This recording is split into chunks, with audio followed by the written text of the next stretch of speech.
Hace poco se decidió proyectar en cines cerca de mí, en este rincón del mundo. La quería ver, todo el mundo dice que está excelente. Es de Katabuchi Tsunao, un tipo con una carrera estelar. Colaborador primero de Miyazaki, pasó a colaborar en cantidad de cosas que adoro. Desde Cardcaptor Sakura a Monster, a ser básicamente la mente detrás de Black Lagoon. Y digo, ya sé que suena problema de primer mundo y todo esto, pero los cines que tenía cerca de mí no transmitían más que el doblaje, el santísimo doblaje. Claro, uno por acá la pasaba en versión original, pero a las horas de la madrugada, y perdón, pero mi amor por los monos no va tan lejos para arriesgarme a un robo. Mi autismo va tan lejos que incluso me dediqué a contar las funciones de doblaje, 107, y las de versión original, 17. Me rehúso a ver un doblaje, no quiero ver un doblaje, y odio que se me quiera casi imponer. Por esa época me enteré de que la gente responsable por la distribución iba a otorgar una entrevista a un grupo de gente, a Mamut o algo por el estilo, y decidí dejarles una pregunta. ¿Es económica la cuestión? ¿En realidad atraen a más gente con el doblaje? ¿Quieren resucitar el doblaje? ¿O hay alguna otra razón? Pasaron la pregunta y no me dieron una respuesta. Bueno, sí, una muy ambigua, y se pusieron a hablar de cómo el doblaje les hace sentir más y no sé qué. Con esto solo quiero introducir el tema, y en el video voy a exponer por qué con el 99.99% de las veces me voy a rehusar a ver el doblaje. Y vamos por partes. Primero voy a exponer las dificultades de la traducción y luego las de un doblaje. Después hablar de si realmente se puede considerar a un doblaje superior o inferior al original, y luego especular sobre la aparente popularidad del doblaje en México. Pero antes de comenzar tengo que decir que no detesto el doblaje, y aunque me disguste verlo y no lo vea el grueso de las veces, le tengo cariño a algunos doblajes. Creo sobre todo el de Los Simpsons, crecí con él y francamente me gusta, aunque también haya hecho el esfuerzo de ver Los Simpson en su idioma original cuando aprendí inglés, y hoy en día cuando me den ganas de verlos, los veo en inglés. Y claro que también entiendo las ventajas del doblaje como algo vulgarizador, sobre todo en un país como México, donde desafortunadamente todavía existe el analfabetismo, y estoy consciente de que el doblaje ayudó a cultivar a mucha gente en una época donde el analfabetismo era aún peor que hoy en día. Y para terminar, que también le veo mucha utilidad, sobre todo para gente con problemas visuales que quizá puedan distinguir las figuras y las expresiones de lo que ven, pero que no pueden distinguir las letras. Conozco una persona así y me trago mi esnovismo por ella. Así que el doblaje, la traducción, no es secreto y es algo bastante obvio, pero la traducción de cualquier cosa a una lengua nunca va a ser perfecta. Hay cantidad de palabras propias a una lengua y las buenas traducciones literarias tienen que ser hechas por eruditos que dominan las dos lenguas como si las dos fueran suyas. Hay gente que incluso exige que las traducciones se hagan solo por una persona que tenga por lengua madre la lengua a la cual se está traduciendo, que sea un finlandés que traduzca del suajili al finlandés, por ejemplo. Y para probarlo rápidamente, hablemos de un caso concreto del que seguramente ya han escuchado hablar. Traduzcamos, usted es un imbécil al inglés. Pues ups, el inglés a diferencia del español no tiene ni tuteo, ni voceo, ni nada por el estilo. La segunda persona al singular es you y ya. No hay diferencia entre usted y tú. La cortesía con la que la gente se habla en español, por alguna razón u otra, muchas veces se pierde en inglés. Y luego tenemos imbécil. Si nos confiamos podríamos traducir por la palabra casi idéntica del inglés, imbecile. Pero esta es un poco incómoda. Podríamos elegir un insulto un poco menos raro y quizá un poco más hiriente en inglés. Dumb, quizá. Pero regresemos al usted. Siento que dumb es un tanto casual y quiero compensar lo formal de la frase en español al inglés. Stupid tal vez. You're stupid, así queda. La verdad no sé. Claro, estoy inventando una frase sin contexto ni nada, pero yo creo que mi traducción no atrapa lo de la frase original. Total, ven mi punto. La traducción de una lengua a otra nunca va a ser perfecta. Y más aún, ahora les mostré un ejemplo de lenguas relativamente cercanas. Por una parte, culturalmente, pues las dos lenguas se han hablado por personas normalmente asociadas con el occidente y su historia, y por otra el inglés tiene mucho vocabulario venido del latín, filtrado por el francés, como el español tiene mucho vocabulario venido directamente del latín. El inglés y el español siguen siendo lenguas indoeuropeas, lenguas con un ancestro común, con reglas gramaticales parecidas, etcétera, etcétera. Ahora piensen en la traducción del japonés al español, de familias totalmente distintas, compartiendo historia apenas recientemente con quizá acercamientos por aquí y por allá. Dato curioso, en japonés encontramos palabras del español como karuta, carta, pan de de pan, y sobre todo vocabulario cristiano. Tienen que agradecer a los misionarios por eso. Total, los problemas con los que nos encontramos en la pequeña traducción que hicimos se multiplican por 20. La gramática japonesa es totalmente distinta, hay 200 maneras más de ser formal o grosero, palabras que no tienen traducción alguna, juegos de palabras frecuentes, referencias a la escritura japonesa que no tienen nada que ver con la latina, y un interminable etcétera. A lo que voy es, la traducción va a ser imperfecta. No vas a entender a Konata como lo harías si fueras japonés o supieras japonés como un japonés. Y es muy probable que el traductor tampoco. Y si lo hace, quizá no es un superhumano. Y en algún momento se va a topar con alguna frase que no va a poder traducir fielmente con todos sus matices. Y a eso nos enfrentamos al ver una traducción, ya sea un libro, ya sea una película o tu serie favorita subtitulada o doblada. Usualmente para compensar esto en los libros vas a encontrar notas de traductor, normalmente usadas para palabras tan ajenas a la lengua a la que se traduce que se dejan como están pero se definen o se parafrasean en una nota. Y si te pones a leer cosas serias, ediciones con un aparato crítico, antes de pasar a leer el texto, usualmente va a haber un ensayo hecho por el traductor donde este va a hacer una justificación detallada de cómo traduce el texto y ciertas palabras importantes. Y esto es muy importante leer,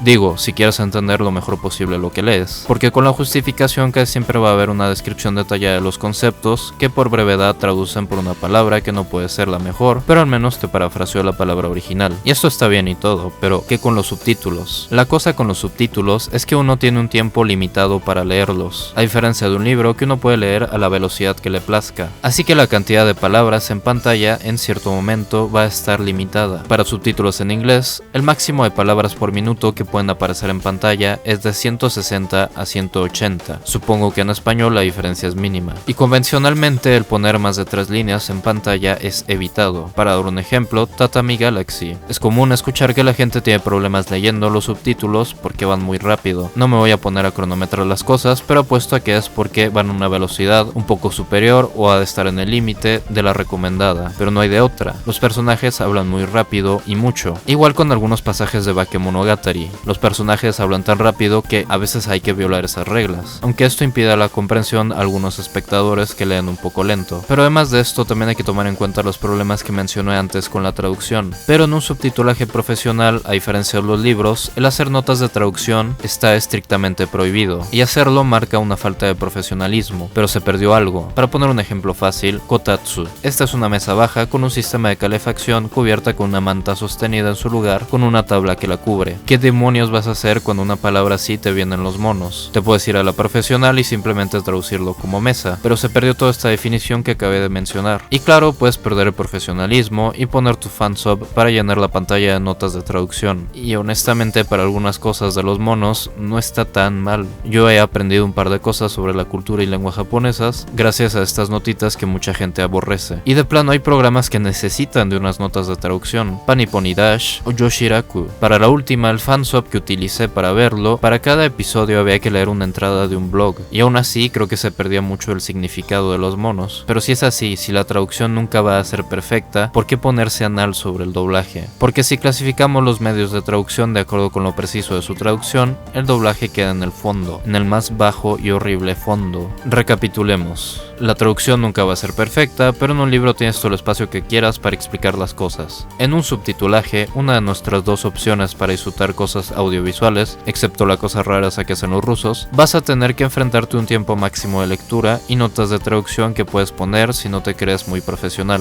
Y el doblaje...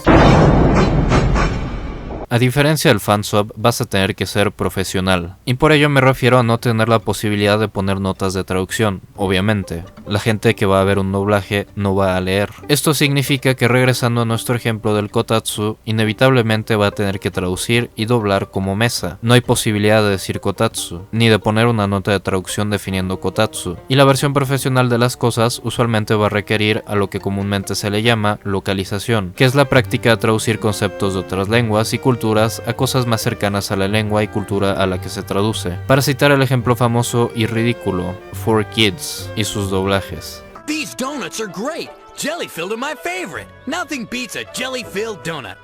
Si no saben inglés, aquí Brock dijo que iba a comer donas de mermelada. Claramente llevaba una bola de arroz. Esto en un esfuerzo de hacer el diálogo más cercano a los espectadores gringos. Ahora, ya sé que estoy eligiendo una víctima fácil, pero el doblaje está plagado de estos problemas, sobre todo porque el doblaje, por lo general, está dirigido a un público francamente estúpido. La gente que no sabe leer o no lo hace rápidamente. ¿Saben quién es? Los niños. La gente que podría beneficiarse de un doblaje, como la gente con problemas de vista y etcétera, son una preocupación secundaria para la gente que hace doblajes. Digo, el 90% del mundo civilizado, el doblaje es casi dominio exclusivo de películas y programas para niños. Incluso en México, vayan a su cine cercano y los doblajes son la regla para cosas para niños, o que los distribuidores interpretaron es para niños, pero se vuelven cada vez más escasos mientras se sube la clasificación de la película. Pero ¿cuál es la consecuencia de que los niños sean a los que apunta el doblaje en su traducción? Los niños son nuevos, son jóvenes, no saben lo que sabemos y cierran toda posibilidad de decir kotatsu en un doblaje simplemente porque no se puede esperar que sepan lo que es. La localización que cité al estilo de Brock es casi inevitable en un doblaje. Agréguenle a esto que una lengua como el español tiene una cantidad de variedades distintas porque se habla en una parte enorme del mundo y que no hay un español estándar, haciendo que la localización de un país, si es que se exporta, va a sonar inevitablemente raro para los otros. Oh, pero aquí no acaba. El doblaje se topa con dos problemas más con respecto a los subtítulos. Que no son subtítulos, bueno, esperen, que no son texto. Digo, suena estúpido, pero el hecho es que cualquiera que sepa leer lee mucho más rápido de lo que escucha o habla. Si regresamos a lo que dijimos sobre la velocidad de los subtítulos, 180 palabras por minuto. Si le hacemos caso a Wikipedia, de 150 a 160 es la regla para libros en audio. Es decir, esta es la velocidad en la que podemos escuchar y procesar cómodamente las palabras. Así que asumiendo que los personajes no paran de hablar, tenemos 20 o 30 palabras más en los subtítulos que en el doblaje. ¿Por qué importa? Bueno, porque esas 20 o 30 palabras pueden ser un mundo de diferencia si hablamos de precisión en la traducción. Para kotatsu, por ejemplo, en vez de traducir como mesa en los subtítulos, podemos parafrasear un poco y decir mesa con calefacción. ¿Por qué? Porque tenemos esas 20 o 30 palabras de espacio extra. El doblaje no lo tiene. El doblaje no. Pero esto también tiene que ver con el otro problema del doblaje. ¿Sí? ¿Lo están escuchando? Los labios. Ahora esto es más que nada con las cosas live action, con personas reales actuando, pero también hay algo de esto en la animación, así que para ilustrar a lo que me refiero, demos un ejemplo con animación, con Los Simpsons, un doblaje que me gusta. You don't win friends with salad. You don't win friends with salad. You don't win friends with salad. You don't win friends with salad. You don't win friends with salad. You don't win friends with salad. No vives de ensalada, no vives de ensalada, no vives de ensalada, no vives de ensalada. Ok, ya escucharon las dos versiones, contemos las sílabas. 1, 2, 3, 4, 5, 6, 7 sílabas. 7 sílabas en español, ahora en inglés. 1, 2, 3, 4, 5, 6 y 7. 7 sílabas en ambos. Pero ¿vieron el problema? Si saben inglés ya lo vieron. Y es que la traducción no tiene nada que ver. Si traducimos fielmente del inglés al español, están diciendo, no ganas amigos con ensalada. Contamos. 1, 2, 3, 4, 5, 6, 7, 8, 9, 10, 11. 4 sílabas de más. Y estas sílabas no serían problema alguno con los subtítulos. Caben y caben muy bien. Aquí no es un problema alguno con la traducción y su imperfección. La traducción es bastante obvia y simple del inglés al español. El problema es que el doblaje va a estar inevitablemente constreñido por problemas así, por el llamado lip syncing. Porque por más que haya una traducción perfecta, y si se quiere hacer un doblaje decente, es decir, sin los personajes hablando de más o de menos, aunque sus labios hayan parado o no de moverse, la traducción va a tener que estar restringida por los labios en la pantalla. Y aquí solo hablé de sílabas. Para que los personajes en la pantalla en realidad parezcan hablar, el equipo de doblaje tiene que también tomar en cuenta el movimiento de los labios al pronunciar ciertos sonidos. La P, por ejemplo, es bastante visible cuando hablamos, y el equipo de doblaje va a tener que encontrar una palabra con P, aunque no sea necesariamente la mejor opción desde un punto de vista de la traducción. Y así se pierde una capa más de sentido. Claro, podría decirse que elegí un ejemplo que me convenía, pero esto es es sistemático. La diferencia con la que hablamos las lenguas es significativa. Las lenguas no se hablan con la misma rapidez. El español, por ejemplo, es bastante rápido, y el japonés lo es aún más. El japonés es la lengua en la que más sílabas por segundo se pronuncian, y esto se ve reflejado en los monos. El español no va a coincidir nunca con el japonés al hablarse, van a haber casos como los que cité. Así que concluyendo esta parte, el doblaje es la peor forma de traducir. Tiene aún más problemas que una traducción por subtítulos. Si aún así el significado de una lengua a otra no se transmite, el doblaje tiene obstáculos insuperables que lo hacen infinitamente inferior a los subtítulos en ese sentido. Ahora, esto será suficiente para que cualquier persona de cultura refinada abandonase el doblaje, pero vamos a golpear un poco más el cadáver. El doblaje no siempre se hace en las mejores condiciones. ¿A qué condiciones me refiero? Al material de base, es decir, las pistas de audio. Esto se nota mucho mejor en las cosas viejas o en los fandubs. Si se ponen a escuchar muy bien, van a detectar que algunos sonidos, alguna música se escucha bastante bajo, o a veces de plano ni se escuchan, porque cuando hicieron el doblaje no tenían las pistas de audio originales. No podían simplemente eliminar el doblaje original y poner el suyo. Tuvieron que grabar sobre el audio y las voces originales, lo que significa que en el audio se van a perder muchas cosas y la calidad. Y esto por lo general no es un problema para las cosas recientes o con un presupuesto decente. No hay ese problema, por ejemplo, en las películas de Pixar o Disney, porque cuando doblan tienen acceso a las pistas originales. Pero esto sí va a ser un problema para cosas viejas. Digo, si esperan que doblen Legend of the Galactic Heroes y que los japoneses todavía conserven las pistas de audio por separadas, pues perdón por romperles los sueños, pero lo más seguro es que no los van a tener y se va a ver reflejado en el doblaje y la calidad del audio. Sin mencionar que el doblaje, por lo general, es hecho por actores al principio de sus carreras, o Dios nos perdone, gente que por X o Y razón se volvió popular. Aunque hay actores especializados en el doblaje y que los aprecie mucho, simplemente no son muchos, y la repetición de voces es bastante común. Claro, uno puede decir algo parecido para el caso de los monos, donde con alguna frecuencia tenemos algunas seiyūs nuevas haciendo su debut, y actuando francamente mal, pero con esto avanzamos. Ataquemos la pregunta, ¿es mejor el subtitulaje al doblaje? Y miren, es muy tentador gritar y decir que, por supuesto, ponte a leer pinche analfabeta, pero la cosa es que las dos cosas son muy distintas. Sobre todo porque preguntar esto se puede interpretar de dos maneras. ¿Es mejor la traducción de un subtitulaje hecho bien, claro, al de un doblaje hecho bien también? Y sí, para esta sí, definitivamente. Pero la otra ¿es mejor el doblaje original que el traducido? Alguna gente va a decir que sí, que a veces está mejor el doblaje traducido, y en este caso tú tienes que alejar de esta persona y reportarla con quien más confianza le tengas, porque el doblaje no puede ser ni mejor ni peor que el original. No hay cabida a esa pregunta. Para ilustrar mejor este punto, pensemos que pinto a la Guya Lisa. En mi país todo el mundo la adora y todo, pero llegan unos gringos y de plano no la entienden, así que llega otro y la localiza. Le agrega una cachucha, una Bud Light y unos rifles, pero no la vuelve a pintar entera. Esto que hizo lo hizo una laminita transparente, y cada vez que llega algún gringo se la pone encima a la obra original. Ahora sí, a los gringos tal vez les gusta mucho más, pero ¿es la misma obra? ¿Es esta la Guya Lisa que yo creé? ¿O es esta laminita como una versión extraña de la obra que depende de lo que yo dibujé? En vez de decir que es una versión de lo que yo pinté, ¿no sería mejor decir que es otra cosa completamente separada? Yo creo que sí. Y pasa lo mismo con el doblaje.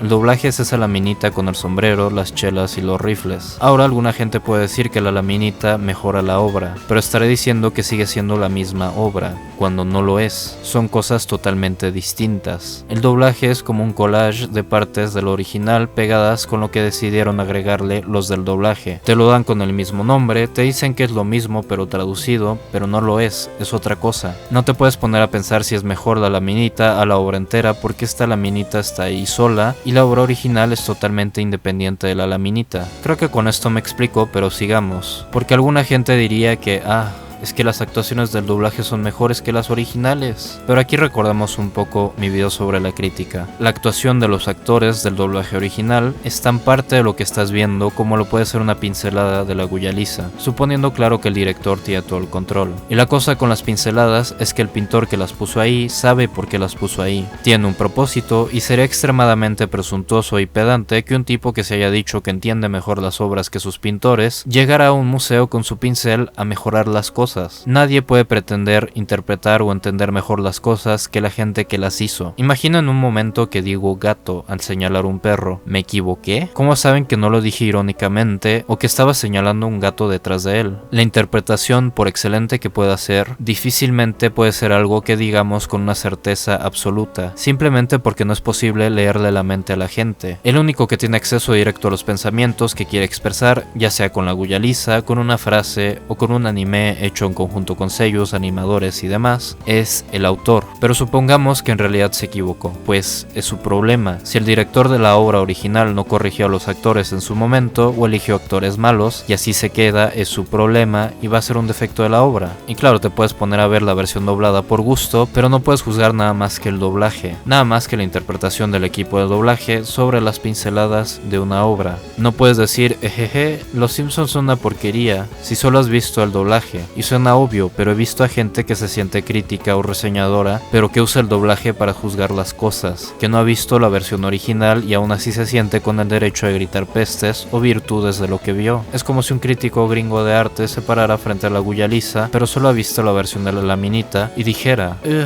la Guya Lisa es una obra vulgar y horrenda por su uso ridículo de gorras, cuando no sabe si la versión original tiene gorra o no. Y por razones así aplaudo los doblajes que tiran por la ventana cualquier pretensión de traducción fiel y crean su propia cosa usando como base lo que sea que están doblando. Koni-chan o Ghost Stories en inglés, al menos en su resultado, quizá no en su intención, entienden que el doblaje es una obra derivada de lo original y que aún con las mejores intenciones de traducción y de interpretación inevitablemente van a modificar lo original, así que prefieren expresarse con las pocas pinceladas que le pueden agregar a lo que doblan. Pero regresemos al tipo que se pone a pintar sobre las cosas, ese pretencioso pedante. Los directores de doblaje no hacen esto, no creo que lo hagan. No creo que sean tan pretenciosos para pensar que entendieron mejor las cosas que el mismo director del original. Después de todo, se tiene la opción. Es como la laminita que pintó el gringo, tienes la opción de quitarla. Pero no tanto. El doblaje es hasta cierta forma destructivo, sobre todo comparado con los subtítulos. Es decir, cuando estoy viendo algo con subtítulos, veo la traducción en la pantalla, una mejor, claro, pero también sigo escuchando el trabajo original, sigo escuchando las pinceladas que le dio su autor. Con el doblaje, no. Estoy viendo una modificación totalmente impuesta sobre la original, como si en vez de una laminita, de plano le pegaran el sombrero a la Guya Lisa. Alguna gente se pondría especialmente anal aquí y diría, es que los subtítulos modifican visualmente la obra sobreimponiendo letras a cuadros que no deberían tenerlas. Y ya, de plano este es el último y más estúpido recurso. ¿Por qué? Bueno, primero, cuando hay necesidad de subtítulos, también va a haber necesidad de doblaje, porque hay gente hablando, obviamente. Así que el doblaje modifica exactamente, y al menos en igual medida, que el subtitulaje, suponiendo, claro, y dudo muchísimo que se dé el caso, que la interpretación haya sido perfecta y que no se hayan encontrado con ningún problema de traducción ni de lip syncing. Y también porque a diferencia del doblaje, cuando ves un subtítulo en la pantalla, a menos que tengas una severa deficiencia mental, sabes con toda certeza que el autor original no los puso ahí, que en su estado original no había esas letritas. La traducción y la obra original están claramente separadas con los subtítulos, mientras que con un doblaje no. Nunca sabes con certeza cuándo el doblaje está agregando o quitándole algo a la obra original, a menos que tengas un hiperautismo y que te dediques a ver las cosas dos veces, que te aprendas las cosas de memoria, y yo francamente no tengo la paciencia ni el tiempo de hacer eso. Ya como están las cosas, tengo una vida entera de cosas por leer, ver y escuchar para perder el tiempo en doblajes. Y así pasamos a lo otro que quiero tocar, la preferencia personal.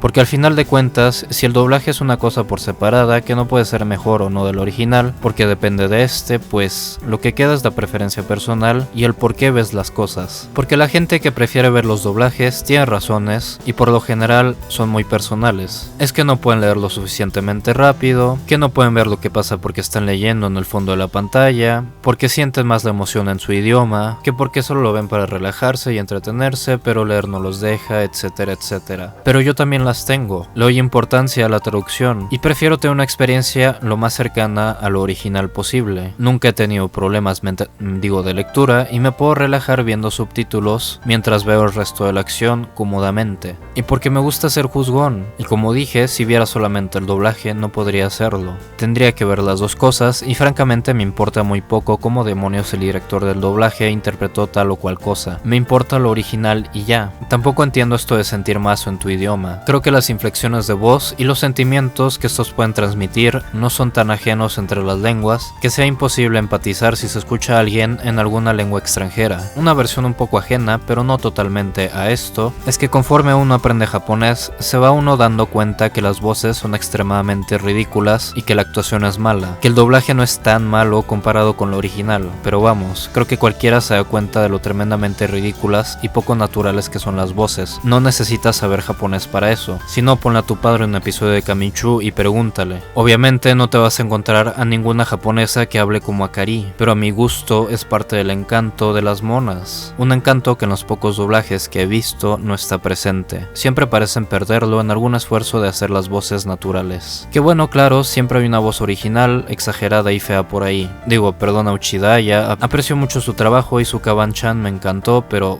por el Santísimo Espíritu Santo, siempre he querido estrangular a Kotori-chan para sacarle el pato de goma que tiene atorado en la garganta. Y sí, a esto se reduce todo esto. ¿En qué campito estás? Y si ves los doblajes por entretenimiento, no te lo quito. Tus razones pueden ser muy válidas para verlo, pero creo que comuniqué bien que como traducción es de lo peor. Y nunca de los nunca, te pongas a juzgar la cosa a partir del doblaje. Sería tremendamente estúpido. Y claro, aléjate de la gente que se ponga a hacer esto y repórtalo a las autoridades. Pero ya, brevemente hablemos de México y de los benditos doblajes de anime. Hay palas de videos y gente preguntándose cuándo va a regresar el anime en la televisión abierta, que si va a estar doblado y que no sé qué. Luego la gente que vende monos anuncia, yo creo, para atraer gente, que van a hacer el doblaje y todo. Y yo creo que se reduce a nostalgia. Yo creo que el grueso de la gente que ve doblaje en México y está casada con él, hay que agregarle a sus preferencias personales el que el doblaje les recuerda a su infancia o a su adolescencia cuando el anime llegaba doblado y se transmitía por televisión. Y yo también viví eso, pero no sé, supongo que crecí y gradualmente empecé a preferir la versión original. No sé, quizás sea un bicho raro que le interesa el original en este país y que seamos una minoría para justificar el que casi